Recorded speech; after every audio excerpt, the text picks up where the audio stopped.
the 2024-25 season of the Columbia Mastersingers. I'm Justin Raffa. I've had the pleasure of being the artistic director for, 16 seasons now. But I'm not the boss tonight. I am not leading the program, but I am delighted to welcome you all and spend a few minutes with you now to give you some context around the program that you're going to experience tonight.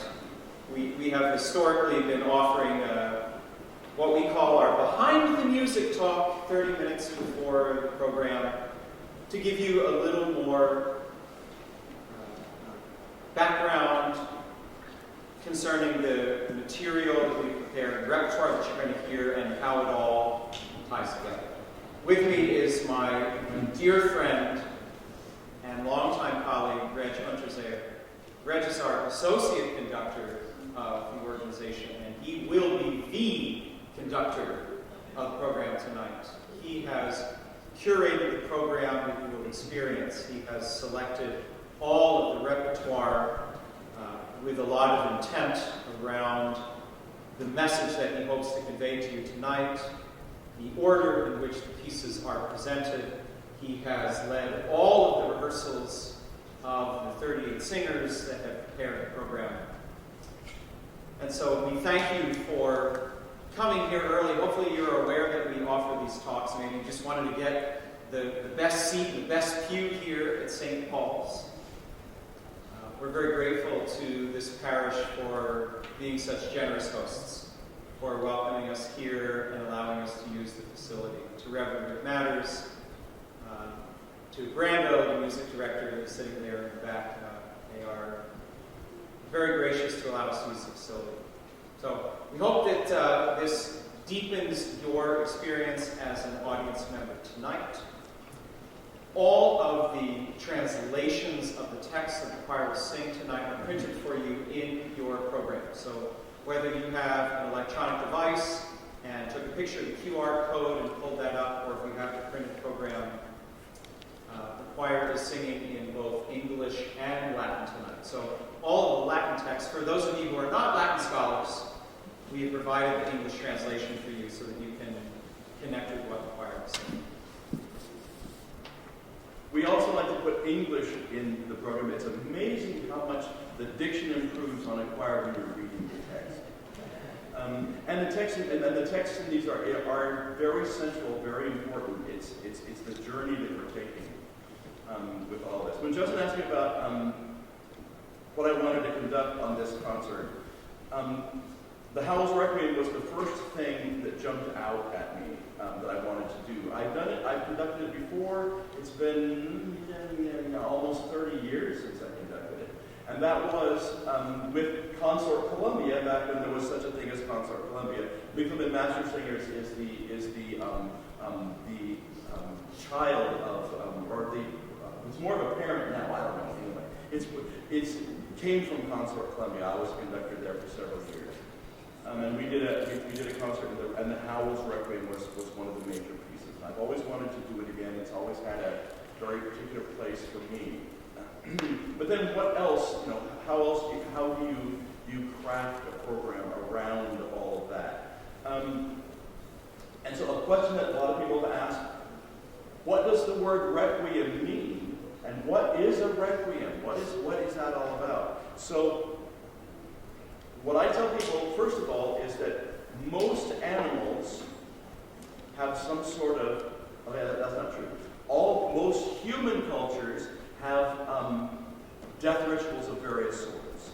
There are, all the varieties of religions. You look at a lot of artifacts that survive from antiquity are around these kinds of rituals. The word requiem means rest. So it's when you're laying loved ones to rest.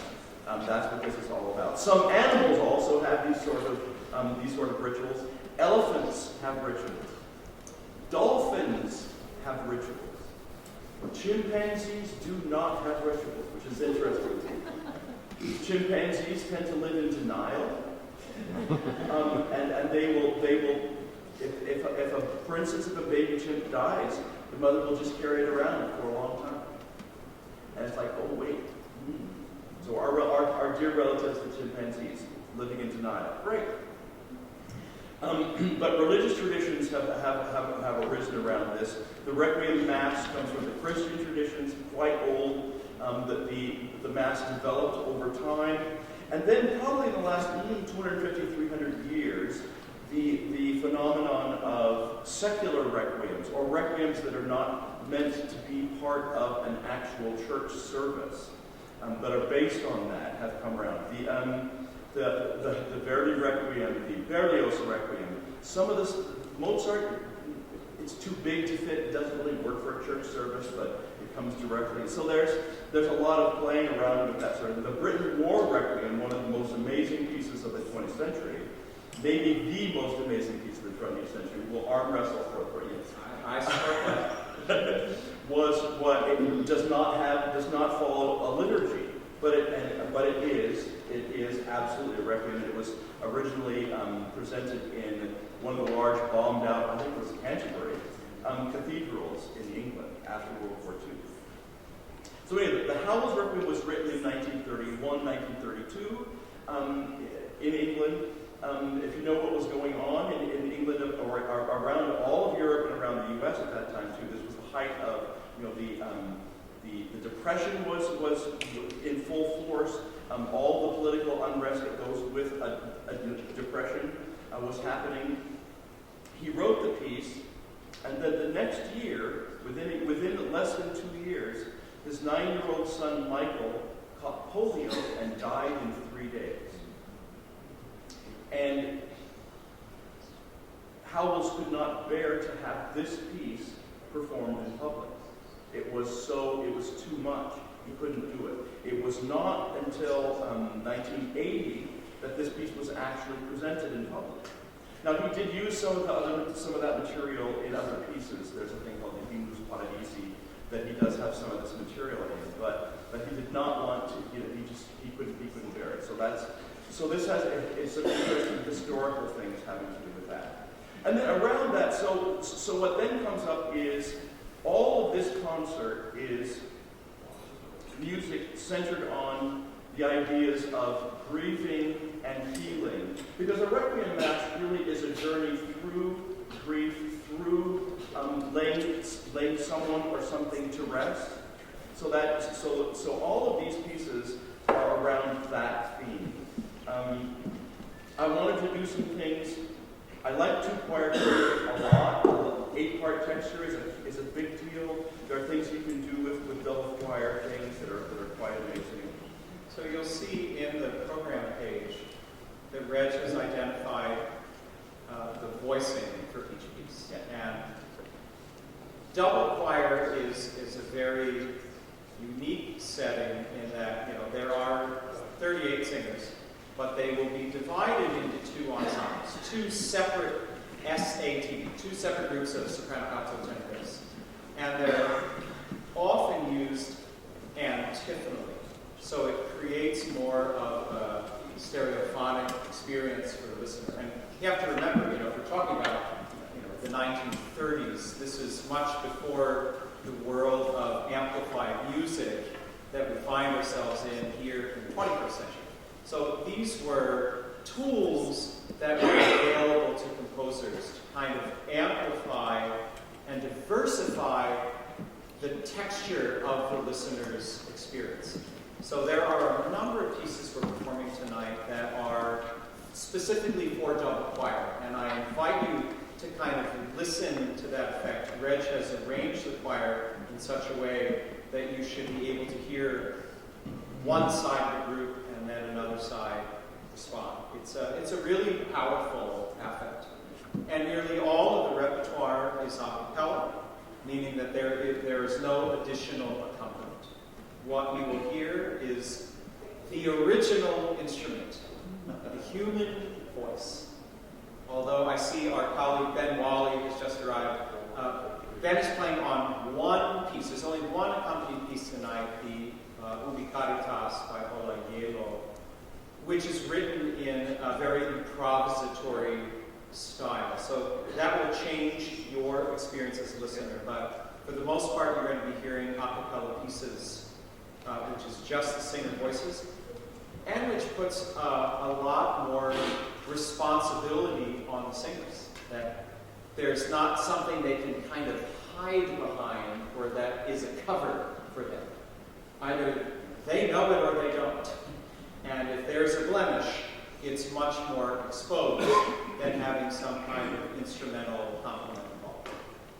Another thing that runs through this program, you'll notice if you look at dates, 1603, 2001, 2011, 1530, 2000, 1995, 2024, 1980, 1932. I mean, it jumps around a lot. One of the, and that's quite on purpose. There are some very interesting harmonic things that happen that are commonalities between these different eras that I find fascinating. Gesualdo, for instance, one of my favorite composers, always has been. This piece from 1603, this very searing text of you people walking by, do any of you have as much pain as I have right now? And that's one of the starting places of heavy grief is that. Gesualdo had a checkered history. Checkered history. If you go into graphic detail, look it up. But he committed some pretty heinous crimes. It was kind of culturally expected crimes. His wife was having an affair, and in 1600 in Italy, if you were a nobleman, you were required to murder them in as graphic a fashion as possible. That's what was expected of you. And he and his friends did that. His music from that time on is the most tortured. You can feel the guilt in his music that is quite remarkable. He never really recovered from that. Being trapped by your culture sometimes happens. The Ubicaritas goes a long ways from that. This need for healing, where there is caring and love, that's where the divine lives. That's where we go from this place of desperate pain and guilt, really. The fact that it's written in two different ways is fascinating to me also. Ola originally wrote the choral unaccompanied version, which is beautiful and wonderful, I love. And then he was doing a bunch of these things with Gary Weidnar at university, or at Central Washington University. They had a great artistic partnership. They made a lot of videos together, and Gary made a lot of videos of Ola's work that are really the standard of Ola's pieces.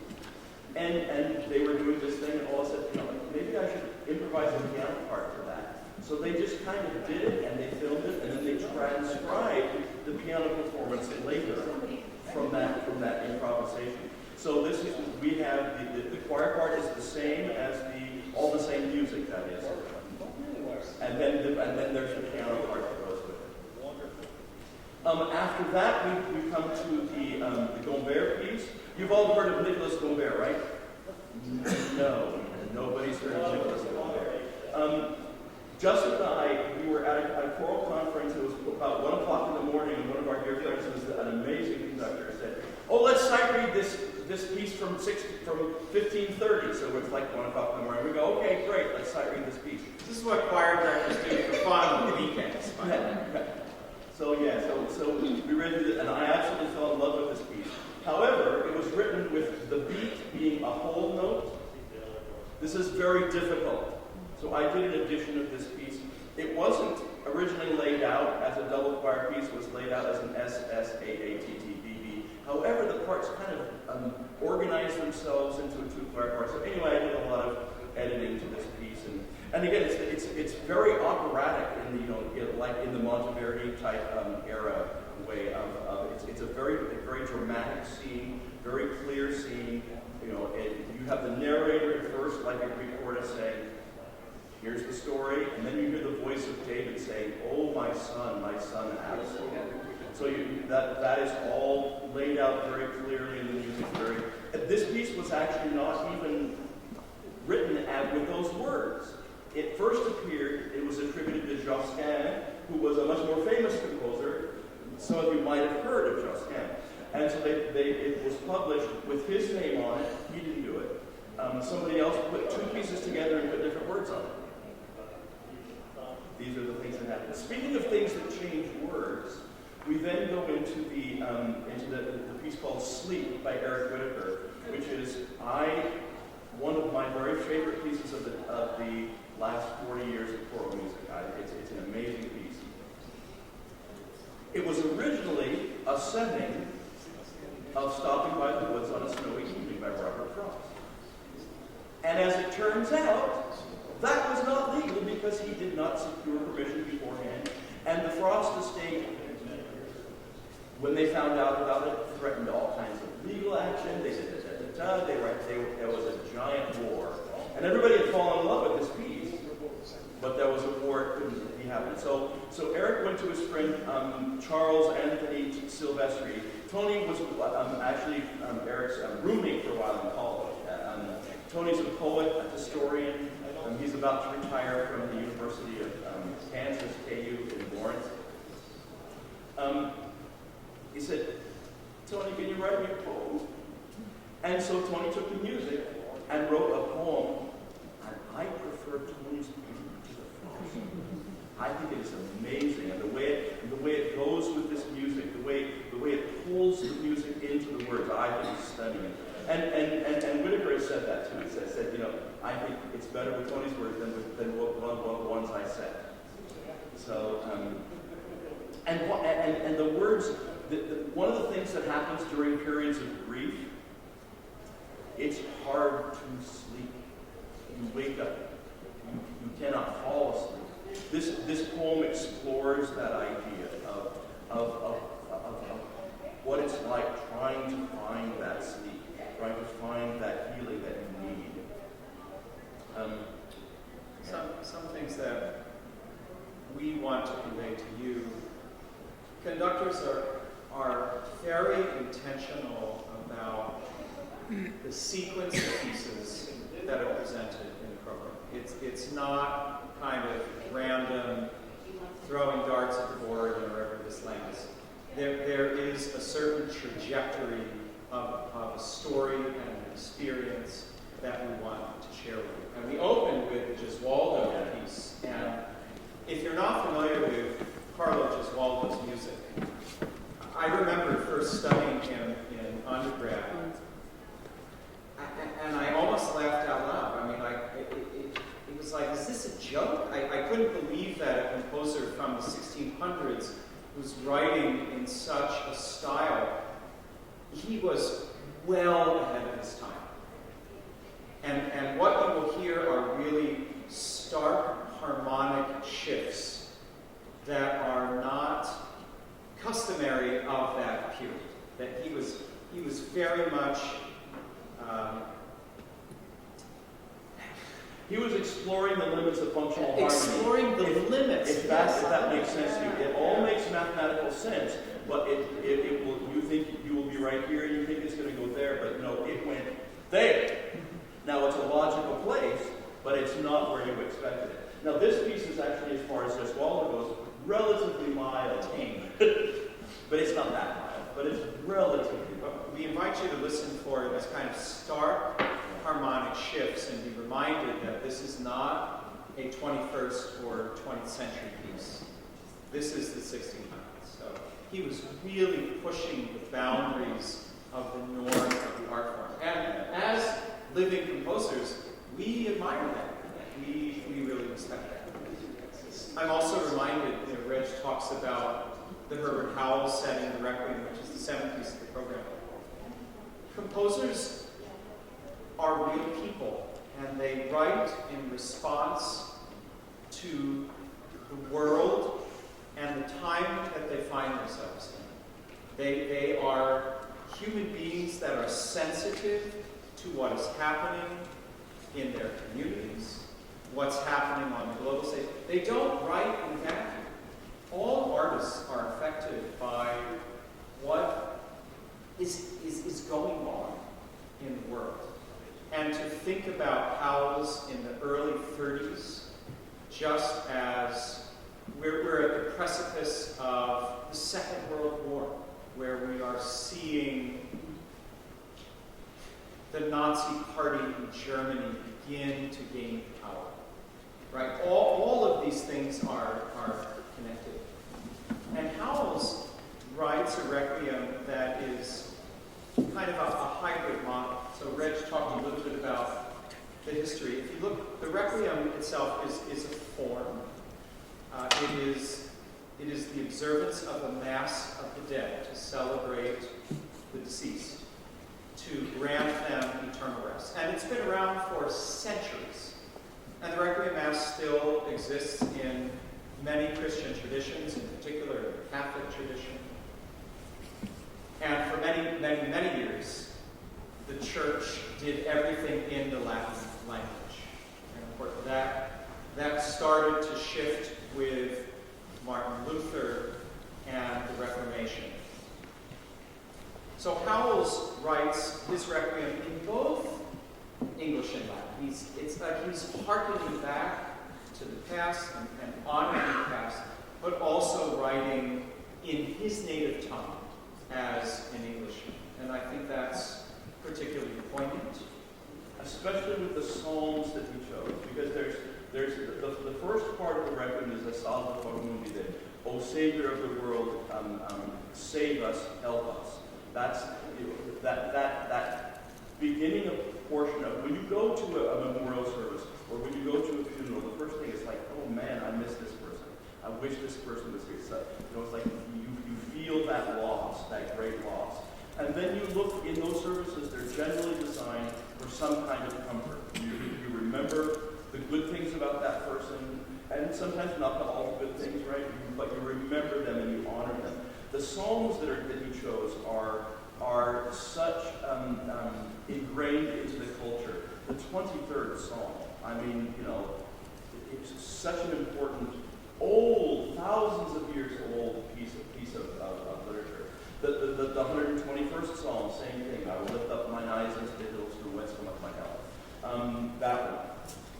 All of these psalms are interpolated in the Requiem. They are not the traditional form. That's not the standard text of the Requiem.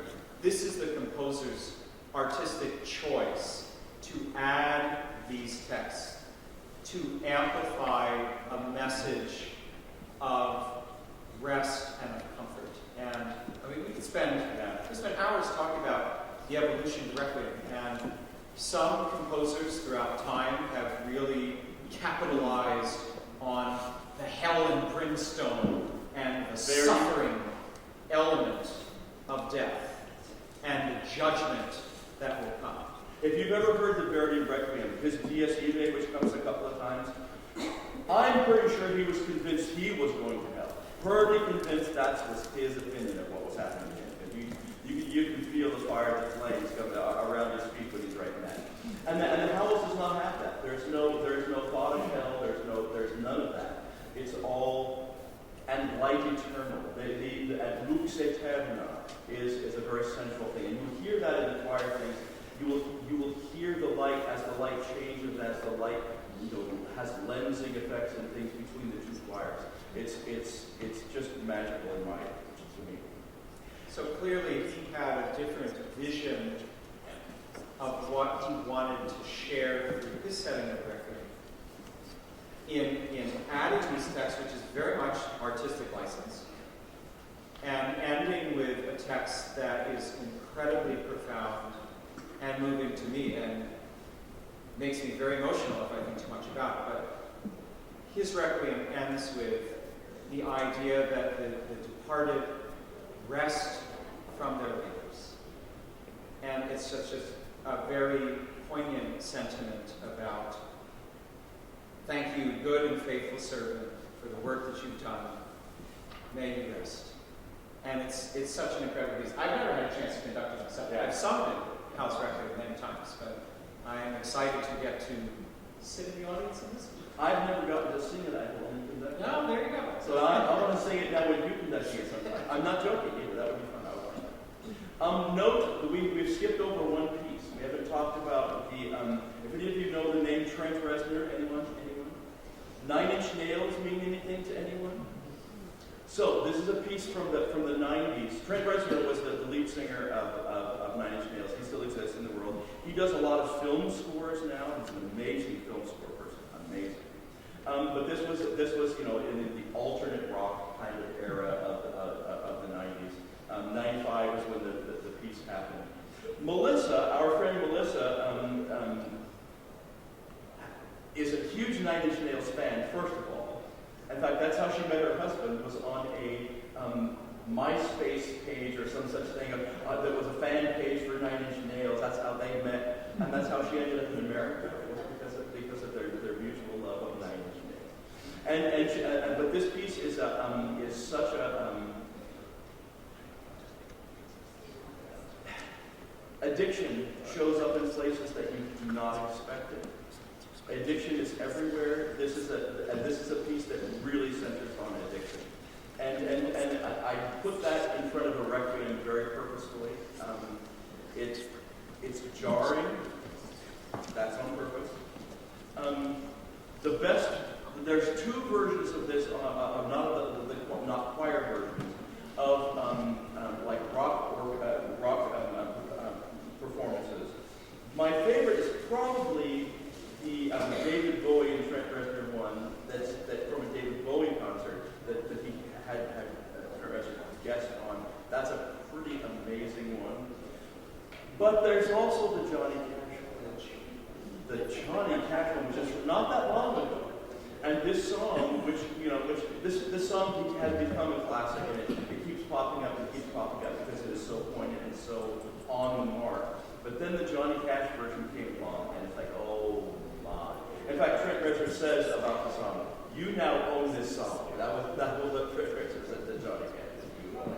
And this piece, this setting of it, I know of at least two choral settings of this piece. This piece, to me, is the most bare bones, referring directly to the original version. There are some more romantic, ooey-gooey versions, which are beautiful and wonderful, but I think this one hits the song more on the head.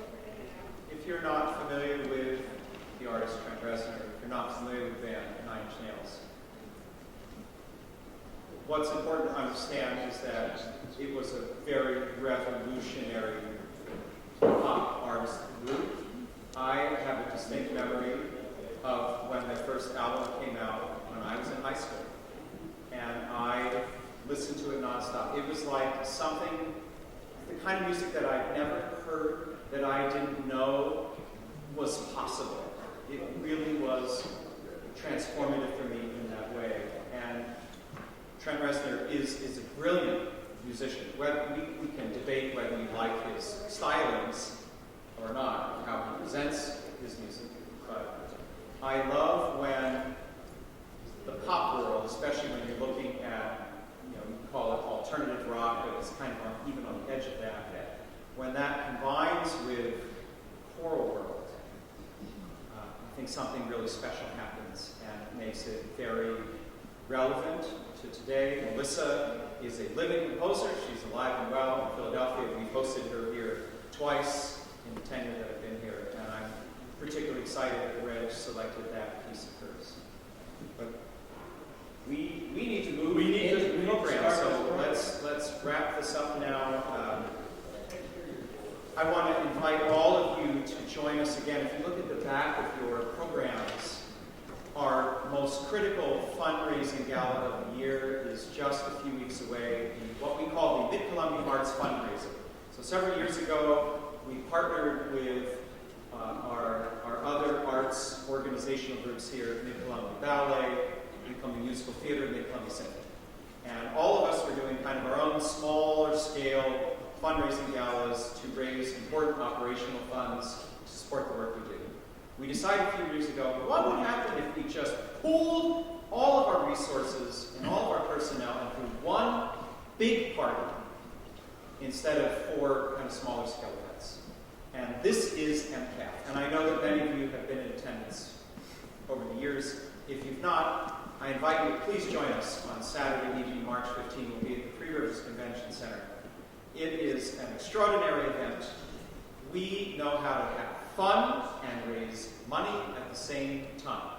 All of us are nonprofit organizations, and we find ourselves increasingly in this world dependent on the generosity of individuals like you, who believe in the mission and the vision of the work that we do. So I hope that you will join us for the Mid-Columbia Arts Fundraiser on Saturday, March 15th. More information on the back of your covers. Buy your tickets now, buy a table, bring your friends, bring your family. It's going to be a grand night as we celebrate the Grand Ole Opry. Will be the theme this year, so it's going to be a lot of fun. If you do have an electronic device on you, a phone or a watch, please do double check now that that has been switched to silent. As you can see, we have several cameras, and we are recording tonight's performance for our archives. If you enjoy hard candies, I invite you to unwrap those now. It is absolutely amazing to me how loud they are at the most inopportune, delicate moment of the concert, especially considering that you are going to experience a lot of a cappella music. So if you have a hard candy that you're going to enjoy, please do unwrap it. Thank you so much for your support of live choral music. We're so thankful for your presence here tonight. We will play this concert again tomorrow at 2 o'clock. If you have enjoyed this experience at the end of the night, please share with your professional and social circles that there's one more chance to hear the program tomorrow at 2 o'clock. Thank you to my colleague Reg and the choir for all their preparation on this program. One last note about applause. A piece like this, a concert like this that has a lot of delicate music, it can be a little bit like, what are we supposed to do? As an audience member, I hate not knowing what I'm supposed to do. So let's just decide amongst ourselves what's going to happen. The best clue that you have that it's time to applaud is when I do this.